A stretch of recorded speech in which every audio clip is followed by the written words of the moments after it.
Well, hello everybody, and just to let you know, if you do a little bit of research on your own, you'll find that witchcraft is often associated with the word writer. So this is not a coincidence. That's because the witchcraft uses spells. Okay, the relationship between writing and witchcraft explores how carefully chosen words can influence reality and imagination.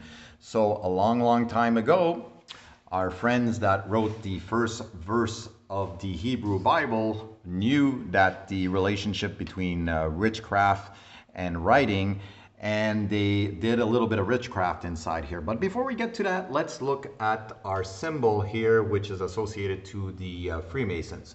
And if just looking at it like that, we can just see a compass and a square, if you go look that up, and there's a G in the middle.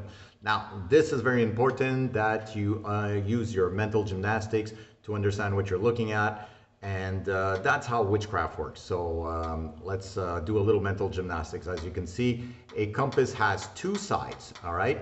And a square also has two sides. So that gives us our 22 here. And the G is the seventh letter of the alphabet. Anybody that does mathematics knows that you can use this to figure out, to find pi. There you go. And pi usually is associated to our friend the circle. And as you can see, the circle here happens to be your God through the sacred geometry. But we've done that before. And what I wanted to bring you to was the first verse inside of the Hebrew Bible, which is Genesis 11.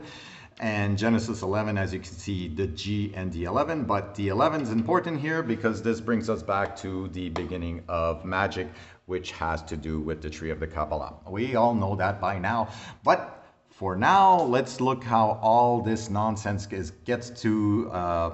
put together, and it reveals Mr. Which is our God here, Mr. Circle. Okay, so which is tied to pi. All right, okay, and you will find pi inside of the Bible. All right, do a little Google search and you will find pi.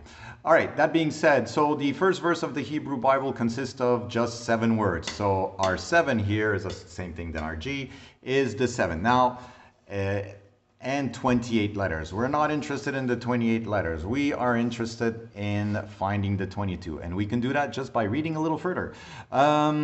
So it says here, much has been done to reveal the remarkable gematria of this famous verse by researchers Vernon Jenkins, and thank you very much because you have helped us find Mr. Circle, and we're going to do that through the Genesis 11. The sum these words from Genesis 11 sum to 2701, which is 73 multiplied by 37, and the 73rd triangular number. Note that the gematria value of the first letter of each of these 7 words sums to 22.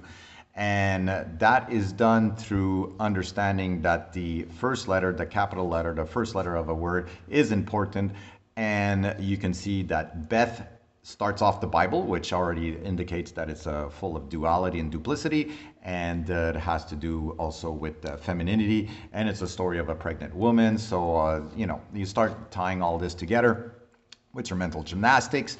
And so it's Beth and Aleph and Aleph. Oh, you got your 22 and your 11, which is also, you can see in the Kabbalah here. But anyways, then you have your 5 and your 6, which I can't show it right now, but you'll find the 5 and the 6 inside the Kabbalah through, the hidden pentagram, as well as the hidden Star of David and another pentagram. Anyways, that being said, but if you add it all up together, 22, 2 plus 2 plus 1 plus 1 plus 5 plus 3 equals 22. So you got your 22 in the front here and your 7 letters of the, so that is your 22 and your 7 equals your pi, and your pi has your circle in tow, which is God, all right?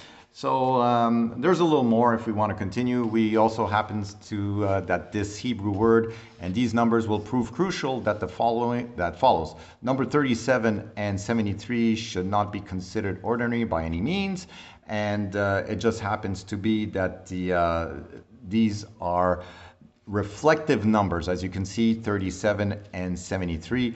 They also had a reflective word inside of the matrix. If you remember the matrix, neo is the one and the one is neo.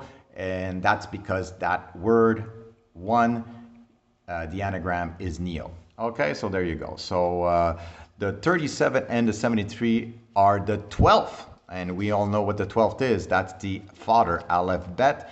And the 21st for 73, 21st prime numbers respectively. So here, through this, okay, and through the understanding the 12 and the 21, you get to the word Father, which is the Father is composed of the word Aleph and Bet, and also the word alphabet, okay? You can have it in Hebrew as well as in, what was I going to say, the A and the B. Anyways, so your 12 and your 21 are also reflected numbers. So there you go.